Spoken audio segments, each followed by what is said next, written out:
The just concluded plenary session of the CPC Central Committee also highlighted foreign investment. We hope that Chinese economy works further on opening up so that we even can invest more. We are approaching the end of China's 14th five-year plan this year. The goals the Chinese government set in the previous 5 years goal were very ambitious. Hopefully we can grow even further for the next 5 years.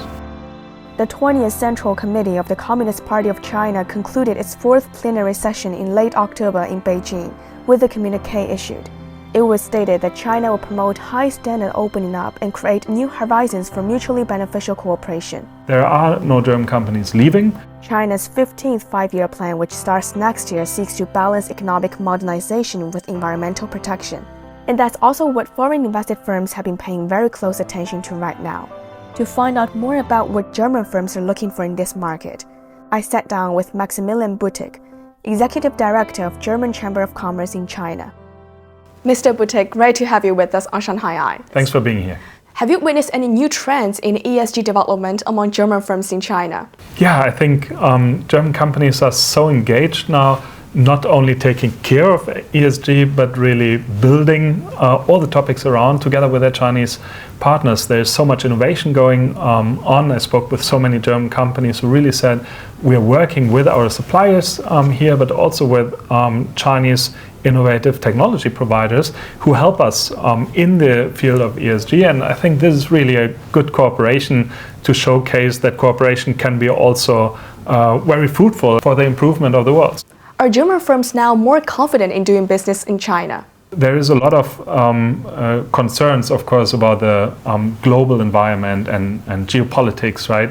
This is something companies don't like, actually, because especially German companies really always invest in the long term, right? They are not in China for quick money, but rather for long-term partnerships, and therefore stable relations, stable global relations are important. There are no German companies leaving the market, but of course they would wish for a more stable environment with all the external factors. German companies are mainly family-owned companies. That means that money they invest is their family money. Yeah, it's not from external investors.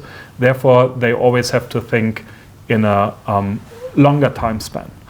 So that's why German companies normally are a little bit more cautious, especially when they cannot judge the situation. If you commit to investments for the next 20 years, you hope, of course, to have stable environment. So today also the meeting between the presidents of China and US hopefully brings a little bit more clarity that the great tensions also German companies in China are suffering from will become a little bit less, that relations overall become a little bit less sour.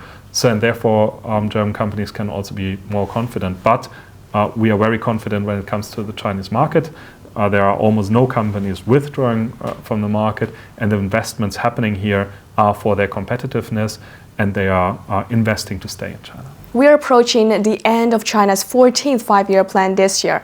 How would you evaluate the development of German firms in this country during the past 5 years?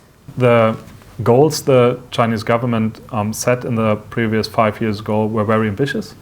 And I believe that German companies really contributed also to achieving those goals. If you look into the supply chains of the Chinese industry, a lot was about upgrading the industrial base of China. And our companies really supported their partners here, and they grew together. So I believe that German companies contributed, but they also learned a lot. You know, if you look at the German companies being invested here, they are super innovative, they are super integrated in the innovation ecosystem here in China. So I think that both sides really could grow in the past 5 years, and hopefully we can grow even further for the next 5 years. What are expectations for China's next five-year plan? Of course, we are worried. The whole world is talking about resilience. It's about safety, security. So we hope that the spirit of openness will still remain, and that China also sees foreign investors as a valuable part of the integration of China's economy, but vice versa also that the rest of the Western economies remain open for Chinese investments, because Chinese companies are also a technology leader in many areas, so they also need the American and the European market to find customers for their high-tech products, right? So I believe that we all can contribute a little bit to that we stay open and that we stay pragmatic. What kind of new opportunities are German firms looking for right now in China? Are there any new challenges? The trends the Chinese government sets are also aligned with our companies, right? We are still deeply in new technologies and new materials, etc. And also today in our event, we see the companies, how advanced they are and how much they also contribute to the Chinese ecosystem. Nevertheless, we also need to see now what the implementation is, right? Once the 5 years plan is on the national level, we also start communicating with the regional levels, how they implement and how we can support there to integrate ourselves. We hope that the Chinese economy works further on opening up so that we even can invest more. Mr. Butek, thanks for your time. Thank you very much.